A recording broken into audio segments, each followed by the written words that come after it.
Have you ever been lost in the wet, wild winter woods?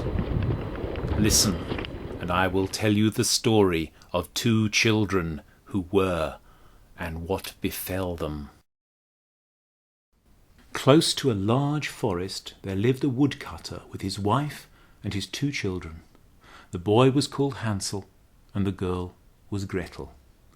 They were always very poor and had very little to live on, and at one time, when there was a famine in the land, the woodcutter could no longer even procure their daily bread. One night he lay in bed worrying over his troubles, and he sighed and said to his wife, "What is to become of us? How are we to feed our poor children when we have nothing for ourselves?" "I'll tell you what, husband," answered the woman, who was the children's stepmother. "Tomorrow morning we'll take the children out quite early into the thickest part of the forest. We'll light a fire and give each of them a piece of bread. Then we will go to our work and leave them alone. They won't be able to find their way back, and we shall be rid of them." "Nay, wife," said the man, "we won't do that. I could never find it in my heart to leave my children alone in the forest. The wild animals would soon tear them to pieces." "What a fool you are," she said. "Then we must all four die of hunger. You may as well prepare the boards for our coffins now." She gave him no peace till he consented. "But I grieve over the poor children all the same," said the man. The two children couldn't go to sleep for hunger either, and they heard what their stepmother said to their father. Gretel wept bitterly and said, "It's all over with us now." "Be quiet, Gretel," said Hansel. "Don't cry. I'll find some way out of it." When the old people had gone to sleep, he got up, put on his little coat, opened the door, and slipped out.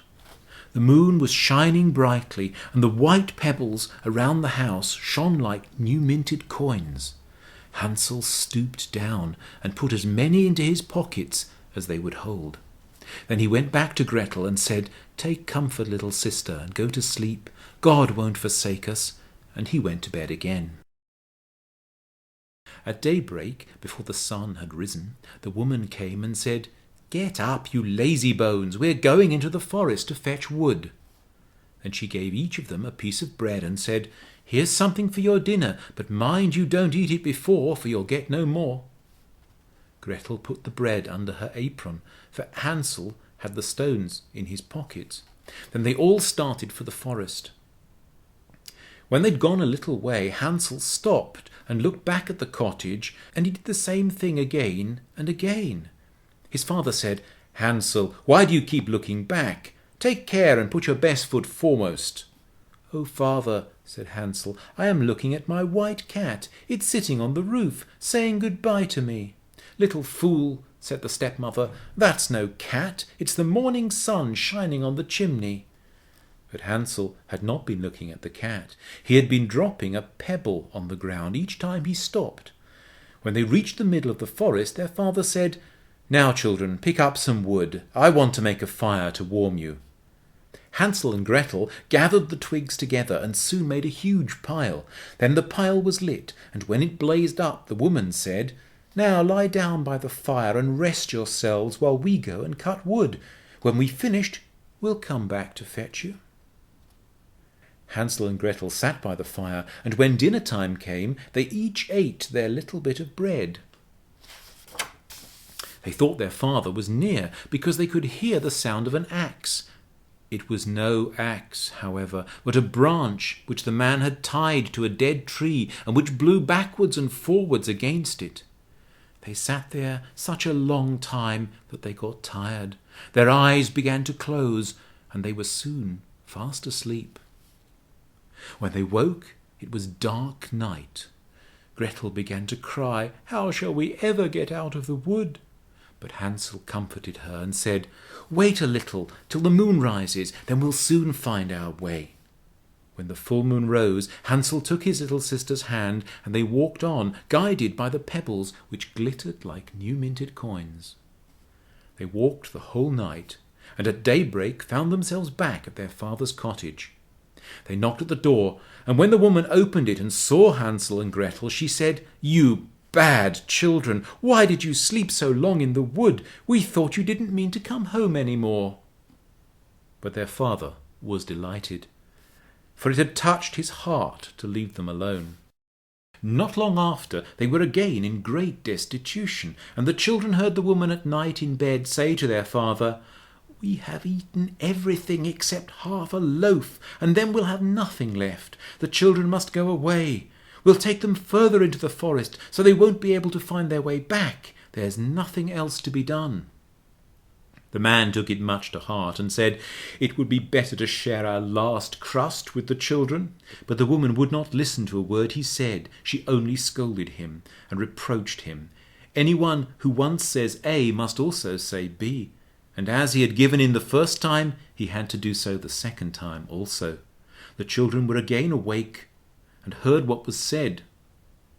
When the old people went to sleep, Hansel again got up, meaning to go out and get some more pebbles, but the woman had locked the door and he couldn't get out. But he consoled his little sister and said, "Don't cry, Gretel, go to sleep. God will help us." In the early morning, the woman made the children get up and gave them each a piece of bread, but it was smaller than the last time. On the way to the forest, Hansel crumbled it up in his pocket and stopped every now and then to throw a crumb on the ground. "Hansel, why do you keep stopping to look around?" asked his father. "I am looking at my dove, which is sitting on the roof and wants to say goodbye to me," said Hansel. "Little fool," said the woman, "that's no dove, it's the morning sun shining on the chimney." Nevertheless, Hansel went on strewing crumbs from time to time on the ground. The woman led the children far into the forest, where they had never been in their lives before. Again they made a big fire, and the woman said, "Stay where you are, children, and when you are tired you may go to sleep for a while. We are going further on to cut wood, and in the evening when we've finished, we will come back and fetch you." At dinner time Gretel shared her bread with Hansel, for he had grumbled his up on the road. Then they went to sleep. The evening passed, but no one came to fetch the poor children. It was quite dark when they woke up, and Hansel cheered his little sister and said, "Wait a bit, Gretel, till the moon rises, then we can see the breadcrumbs which I scattered to show us the way home." When the moon rose, they started out, but they found no breadcrumbs, for all the thousands of birds in the forest had pecked them up and eaten them. Hansel said to Gretel, "We shall soon find a way." But they couldn't find it. They walked the whole night and all the next day from morning till night, but they couldn't get out of the wood. They were very hungry, for they had nothing to eat but a few berries which they found. In the end they were so tired that their legs would not carry them any further, and they lay down under a tree and went to sleep.